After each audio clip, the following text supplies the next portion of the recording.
the Gladiator.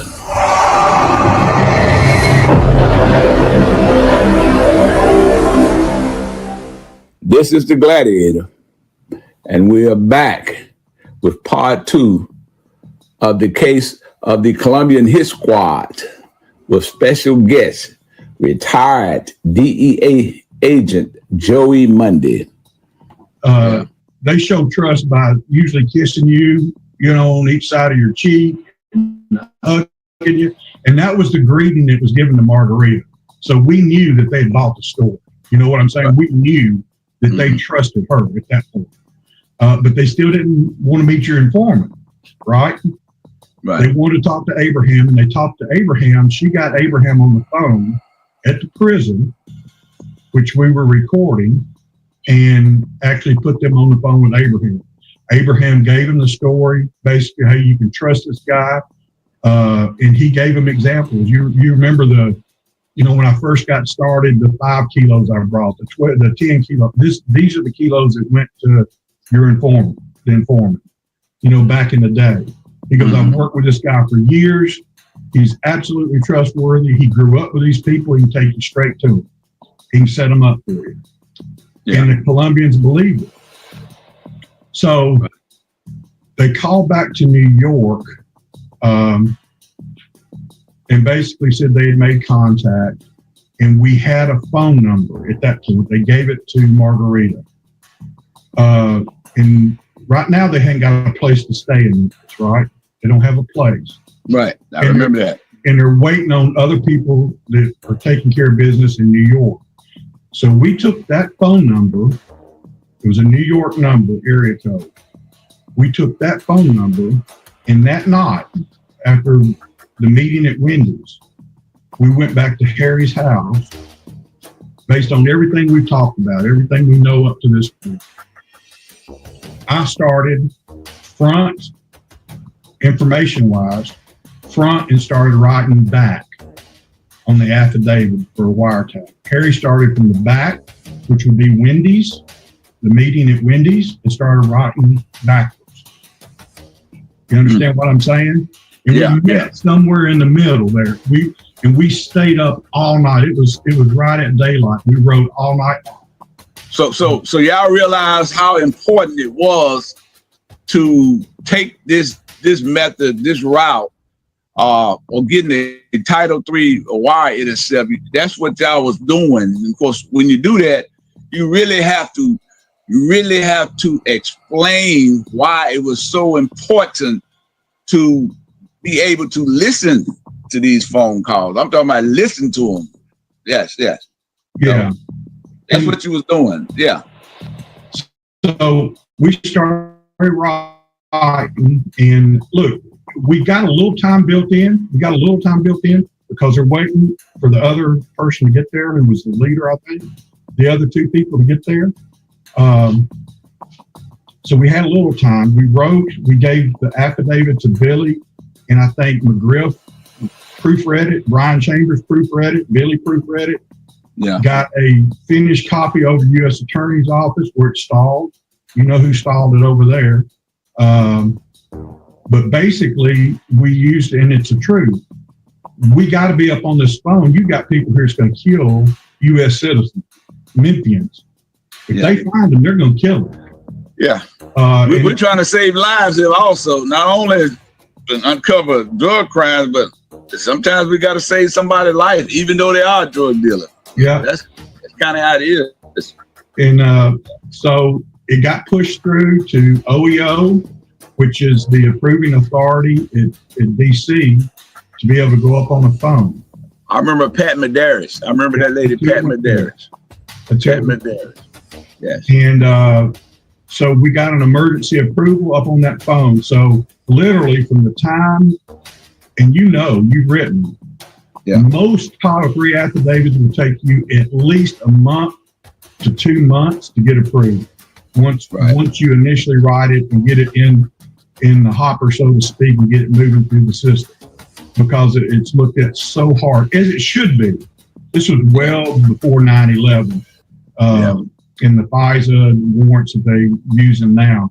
I mean, you really had to make your case. Yeah. So and that's all of it what you make got to be within those four corners of that paperwork that you got. Everything has to be inside there. That document. And you know. Yeah. And so what was amazing to me when it takes that long, I know it takes that long to get a wire approved. From the time we met and started writing at the Wendy's that day in Bartlett, we were up in 48 hours listening on that phone. And that's unbelievable. That's the first time that ever happened with me. Yeah, and that was the first. That was the first. That was a very first. And they call it an emergency T3 order. And the emergency was lives were at stake. And that's the reason why. So the first phone call we heard was a call between one of the guys holding the phone in Memphis and one of the guys in New York. They had somebody in New York they had kidnapped and they were torturing, and they talked at length about what they were doing to torture. On the phone, we're listening to it. Yeah. We tried our best to get that phone.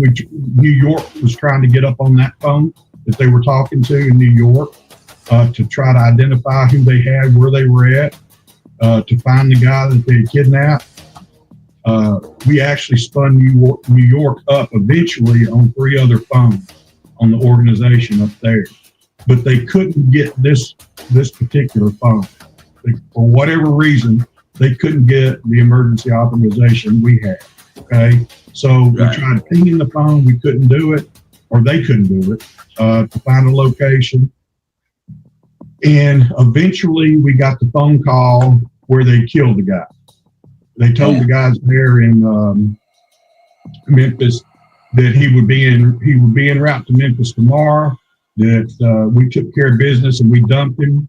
And they gave the location where they dumped the body in New York, if you remember. And so Harry and I called New York, NYPD, and I can't remember the address. You need to go to the corner of 1st and 2nd in Queens, New York. You're going to find a black luggage bag and it's going to contain a body.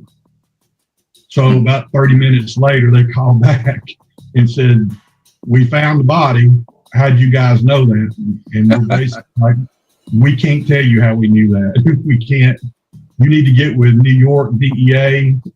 They can brief the people they need to brief. That's for them to handle. That's not for us. Right. And they did find the body. And that's the protocol. That's really the protocol that you want to go through. Because some of this information, because of the minimization and all of that, you just can't disclose this information at that time to anybody if they're not part of the minimization briefing, which is they're not ready. Yeah, and I eventually saw pictures of that guy in New York and how they killed him, and I actually interviewed and got a confession out of the guy who actually killed him, who was one of the assassins we ended up arresting in Memphis.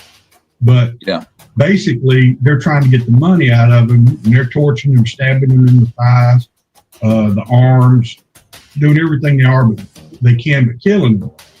And finally, the guy that they had tied up now torturing, the guy says, you have no idea who you're fucking with. When my family finds out what you've done to me, I'm going to have them kill every one of you. And at that time, Christian, one of the assassins, he rammed an onion in his mouth and taped his mouth and nose shut, and they watched him smother to death. Killed him, put him in the bag, and dumped him in Queens. Damn. That's how they killed him. So, boy, there's a lot of ways you can die, boy. That's got to be a horrible death, dude. Yes, yeah. These are drug traffickers. This is what people get involved with when you're dealing with people like that and moving in cocaine and that type of cocaine. This is what happens. What's crazy is, man, when he's telling me the story, he's smiling, talking like me and you are talking right now to each other. He could care less. Life, the value of life to them doesn't have the same meaning as it does to us. To a normal U.S. citizen, they don't look at life the same way we do. Everybody's expendable. Yep. I agree. I've dealt with guys like that too. It's unbelievable. Well, so we're listening on the phone. The guy's on the way they've left New York. They killed this guy. They got packed up. We're following them now. We're listening to them and they're calling in. We're listening on the phone. They're calling in to the guys, the two guys that are in Memphis.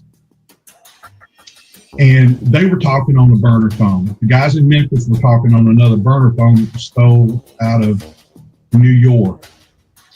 And it takes a while for the phone companies to catch up, and figure out that the right person, somebody else is on this phone. And it just so happens that they figured it out when these guys were on their way to Memphis and they shut the phone off we were listening to. Man.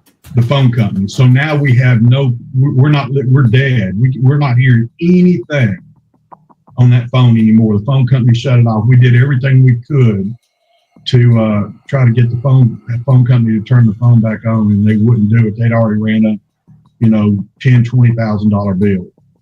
So just tell us what's the burner phone again. Some may not know. So a burner phone is just a phone that somebody, in those days, you could go out with a machine and clone a number. Like you could be walking around a shopping mall with your phone in your pocket. You're not talking to anybody. And this person could walk by you and capture your ESN number. ESN number and the phone number. They could clone it onto any phone they wanted to buy at Walmart for $20, never activate it. They would activate it on your number and they would be using your phone. Right. I did a case with clone phones. I remember that case now. You just piqued my interest, but go ahead. So that's how they got that phone. The phone company figured it out. Then they turned the phone off. And so now they're on the way to Memphis to meet with your informant, and we have no way of listening to them, right? We have no way of listening. So we wrote I'm sorry, let me take that back. We did not write a T3 on the bugs that we put into your informant's house. We did not, but if you remember, we had to turn them off. If he wasn't there, your informant wasn't there, we had to turn them off. We couldn't listen. You know what I'm saying? It was consensual wire, basically. Right. We didn't write it for a hard line at that point. Didn't the informant give them a phone that was a burner? Well, that's the next part of the story. That's the next part of the story. I'm sorry. I didn't mean to jump in. So they're coming to Memphis, and we have no way to talk to them, and we put the consensual wires in your informant's house. Yeah. Right? Right. And so Harry and I come up with the idea that we use another informant that happened to work for a cell phone company in Memphis. You know who I'm talking about. Yeah, I know exactly. So we said, hey, man, can you get us a phone, make it look like a burner phone? We'll pay you for it. We'll pay the bills. Put it in XYZ company name, and we're going to pose it as a burner phone. We're going to give that burner phone to a snitch of ours, and he's going to sell it to the Columbians that are coming, that it is a burner phone, it's safe for them to talk on. And so when the other Columbians got there to Memphis and met up, then they used Margarita to call your informant, and she made the introduction. He picked him up at what's that strip mall up near Lakeland? That little strip mall. That's where they picked him up at. Anyway, the informant met the two Columbians that are already in Memphis, checked out of their hotel. And if you remember, we didn't keep surveillance on them. I mean, we knew at that point what they were doing, and they couldn't do anything without the other two there. So basically, they're hanging out in the motel room. There's no reason to risk the case by burning surveillance on somebody that's not doing anything. And they're very vigilant now. They were well trained. These guys were well trained. So your informant met up with them in Margarita at that strip mall, and basically they're bitching because they don't have a way to communicate. Right? Okay. The other guys from New York, the guys that were in Memphis, got on the New York guys' phones that hadn't been turned off, their burner phone, and started making calls. Well, shortly thereafter, as luck would have it, the phone company called up with them in New York and cut that phone off. Now they're really in trouble because they have no way to communicate with New York, Miami, the owners of the Dove, or Cali. They're dead in the water for instruction wise. So we get the idea. Perry and I come up with the idea, again, going to the phone company, getting the phone, and the informant says, look, we'll go out. We had it set up. If you remember Road Dog, your informant's guy that worked for him. They call him Road Dog. Well, we gave Road Dog that phone and made it look like in front of the Columbians that your informant goes out on the street and buys, with them in the car watching, a burner phone from Road Dog, which we had set up all the time. He comes back, hands them the phone, and says, hey, man, this is a burner phone. You can use it however you want to use it. I paid, whatever, $200 for it.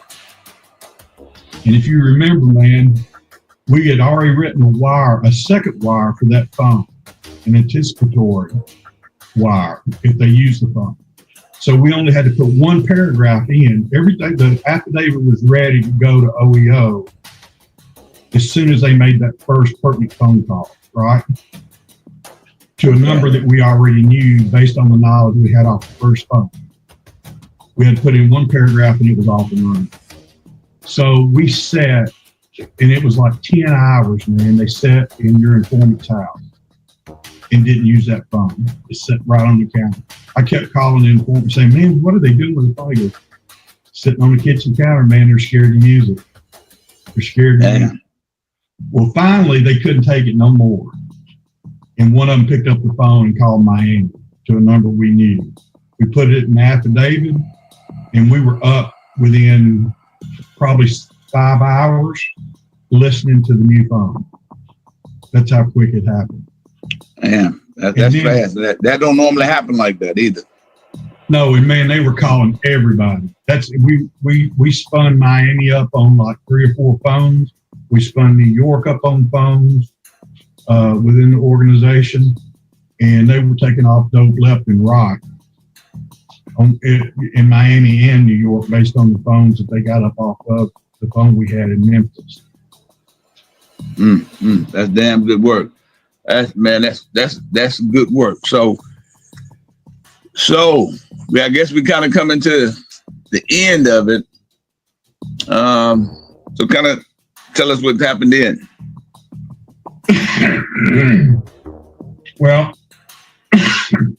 when they got to Memphis, we had leased an apartment for the informant to take them to and show this is where they were going to keep the person they kidnapped, right? Okay.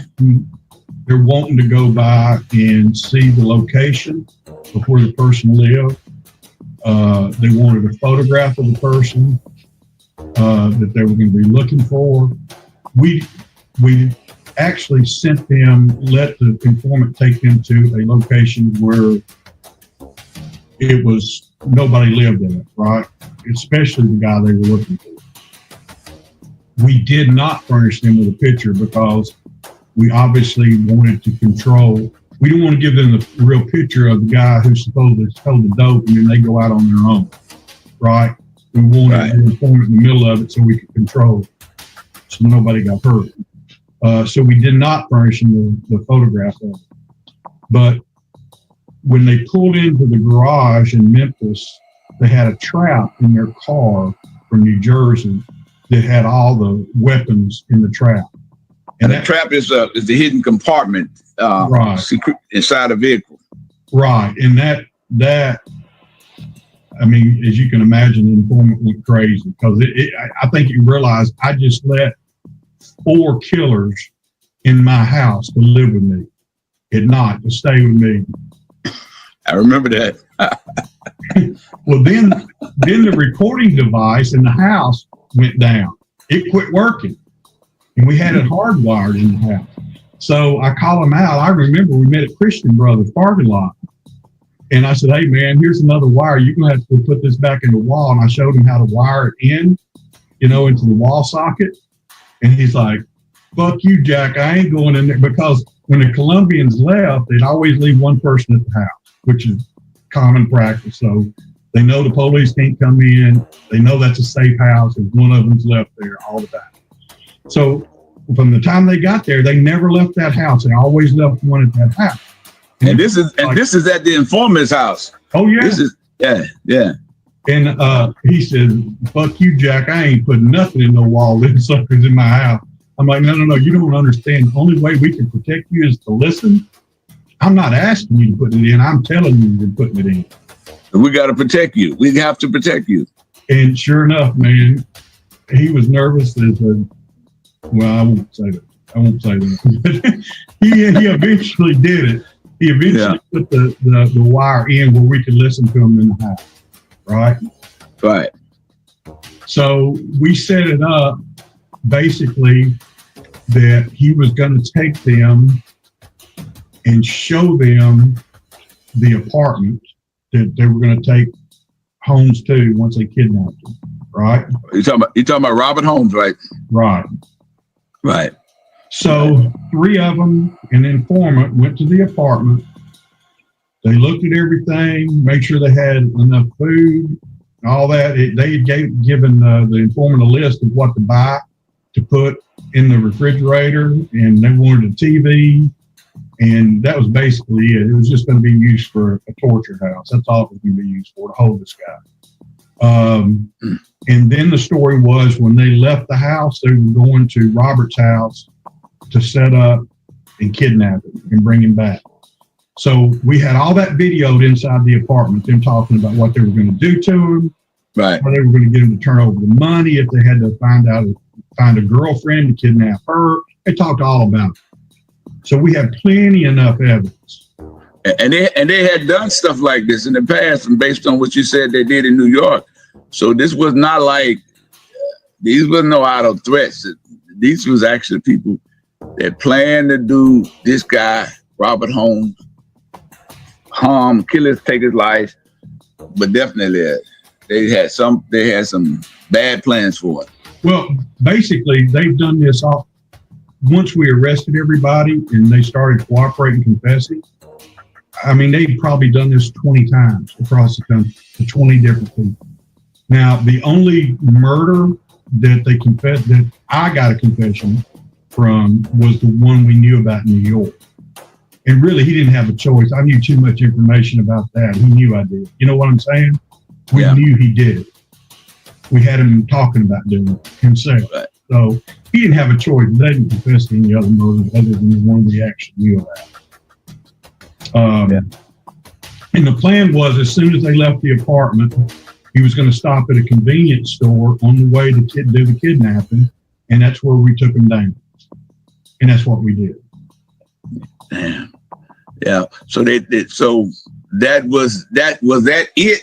When there other things that happened after we made that arrest, because I remember that big takedown. It was a slew of law enforcement people ready just in case things got out of hand.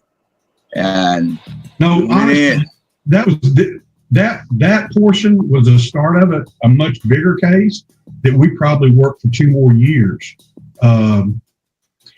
Believe it or not, before we even worked this case, when I had been in Memphis, probably from South America, maybe less than a week, and Brian Chambers was the acting rat, and he sent me to Bridgeport, Connecticut with 400 kilos of controlled delivery. Well, that 400 belonged to this same group. When Harry Summers came from Caracas, Brian sent him to New York to deliver 200 kilos had been knocked off on the interstate for controlled delivery. That 200 kilos belonged to this same group. The problem was, when I say same group, the problem with the case is, and there was a bunch of people that were murdered over this case in Cali, is that they were piggybacking loads off this one guy, and their loads were getting taken, but dudes wasn't, right? Because he wasn't, the guy that was actually bringing it into the country, that the other people in the same cartel were using him to get it into the country, he wasn't delivering in Memphis. His dope wasn't getting caught, right? But everybody else that was piggybacking on his load, their dope was getting taken off. So they believed he was stealing. Mm. They eventually killed him in front of his wife and kids in Cali. They shot him in the supermarket. I think there were 700 something shell casings inside the supermarket. Boy, the things that can happen, boy, with this whole dope game, this whole drug game, all of that. So when we finally took these hitmen from Columbia down, I remember when we took them down, arrested them, had them in jail. The case got a lot of news media in Memphis, but I remember either you, Harry, or Ren calling Robert Holmes to the DEA office and explaining to him what his life had been in jeopardy, or either before or during, or I can't remember exactly that, but I remember we calling him into the home. Yeah, he laughed and denied everything. Basically, hey, I appreciate you saving my life. I keep my 300 kilos of my money. I don't know what you're talking about, type of thing. We eventually charged him, along with, I don't even know how many people in South Florida. We brought all the South Florida defendants. We charged in Memphis. New York kept their defendants, right? And we were getting ready to go to, we're getting ready to go to trial on Robert Holmes. Now you're talking about hundreds of witnesses had to be brought in from across the country. Hundreds. I mean, the trial was going to take months, right? Because it was a no dope conspiracy. We never caught Robert with 1 gram of cocaine. Right. And this is all, no dope conspiracies are based on historical stuff that we can document and prove. And this is a conspiracy. This is what conspiracy cases is focused on. Y'all actually done one of the, like you just said, you didn't actually have dope. I mean, you did the dope we got from Chalice, but based on Robert's case, you didn't have dope. So yeah. Oh, and it was all the witnesses combined to include Abraham. You know, they gave statements against interest, basically admitting to bringing in, I think Abraham's total was like 1,200 kilos total into Memphis, is what he admitted to. Not all that went to Robert. I'm not saying Robert was good for all that, okay? Right. We tried to stick with what we could prove the most, and that was that 300 kilos that was connected to Chalice Thomas. But the things that we were being told on where Abraham traveled to, the places he met, we went back and reconstructed his story and found receipts and hotel receipts and phone records and locations off the phone. When we went back and looked at it, we found everything we needed to put the case together. I think we ended up charging close to 22 people in that conspiracy, and everybody pled guilty but Robert Holmes, and we were going to trial. Right. Robert Holmes. And it was going to take, I mean, literally hundreds of witnesses, you know, like phone company witnesses, hotel witnesses, cab witnesses, waitress witnesses, everybody that we used to corroborate Abraham's story and Margarita's story. And this is the crazy thing. We're preparing for that trial. And completely, this is off the wall to believe, to even believe this even happened. Paul and I had been interviewing Paul O'Brien at the USA. Harry had already been transferred. Now, Harry he went to SOD, Special Operations Division, at DEA headquarters, or right outside of DEA headquarters. That was in 97. I remember that, 97. Yeah. So we were preparing for trial, and it was every day. I mean, look, you've had cases. I know the case you had where you lived it, breathed it, ate it for every day of your life for 8 months. That's all you did. You didn't go into the office other than get what you needed. You didn't go home other than sleep and eat. So that's basically, we're getting ready for trial, right? And you got to rewind. There was a case that I got a phone call from a buddy of mine in Houston that I work with from Houston Police Department, Glenn Chance.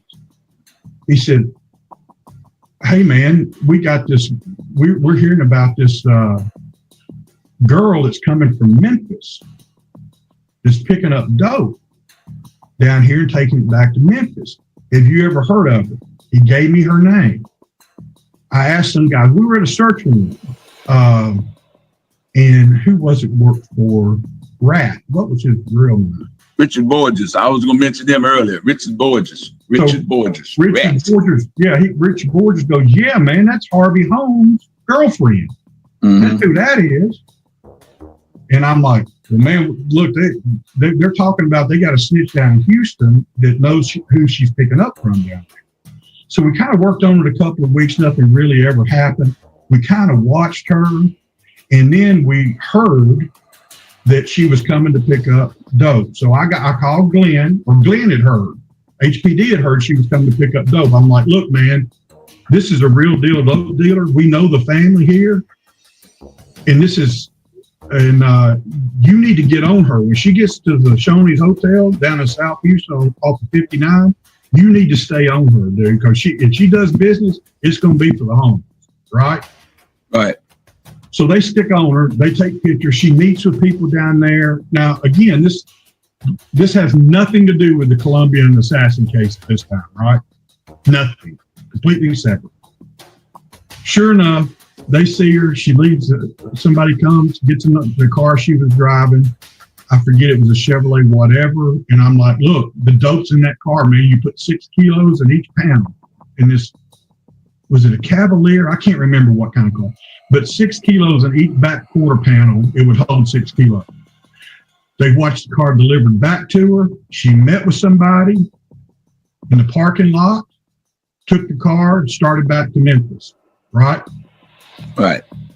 And we had her pulled over in Beaumont, Texas. Sure enough, found 12 kilos, 6 on each side. Boom, we got her. She won't cooperate for nothing. She lied about everything. Everything. What was her name? I can't think of her name, man. Okay. I can't think of her name, but she lied about everything. So she's basically taking the hit, which is a 10-year minimum hit.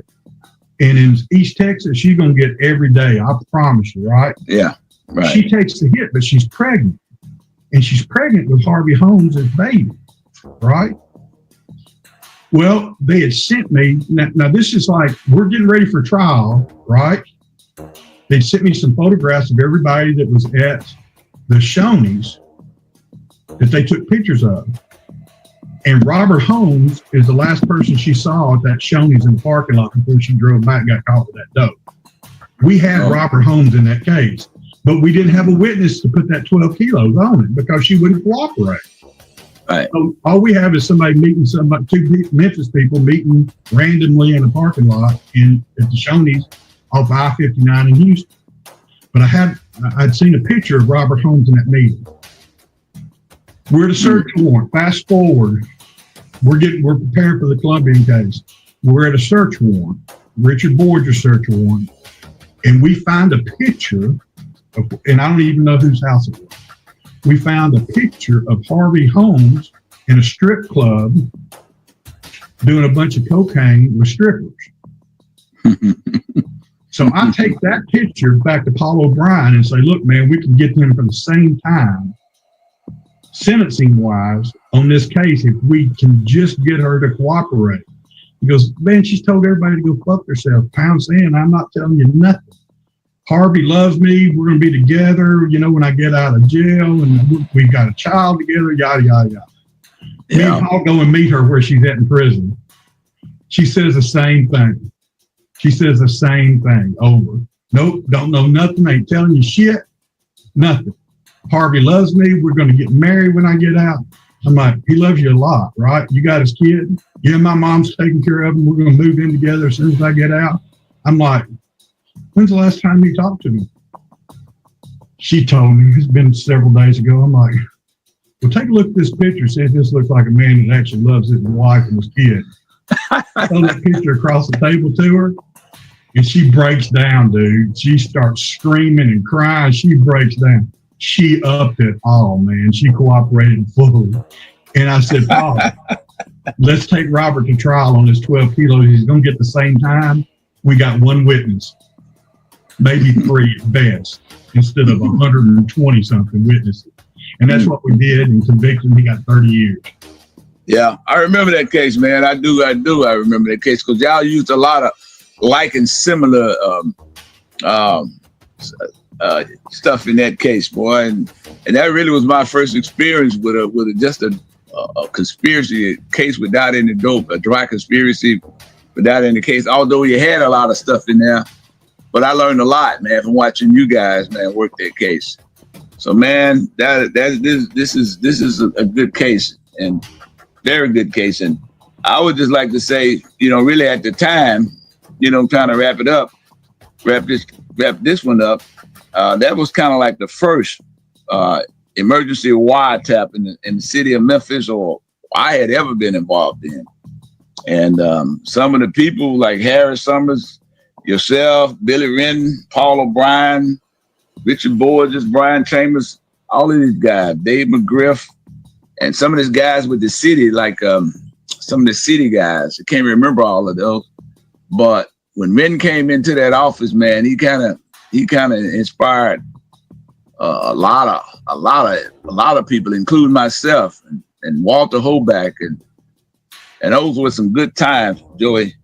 And man, I definitely appreciate this and and what you did on this case and just explaining it all to us. This is a very interesting case where you actually saved people lives, save a drug dealer life, and in turn arrested bad guys, and the good guys won this one. So Joey, appreciate it again, man. So you got some last things you want to say about this? No, I just I appreciate you calling and giving me the opportunity to talk about it. I mean, it's normal for us to talk about between us, but it's something else. I think you're doing a good thing with the podcast that you got going to actually let the general populace know what really happens. And it's not about, it's not about race. It's not about color. It's just about good and evil, right and wrong. That's all it is. That's all it ever been. I know that's all it ever was for you. It's all it ever was for me.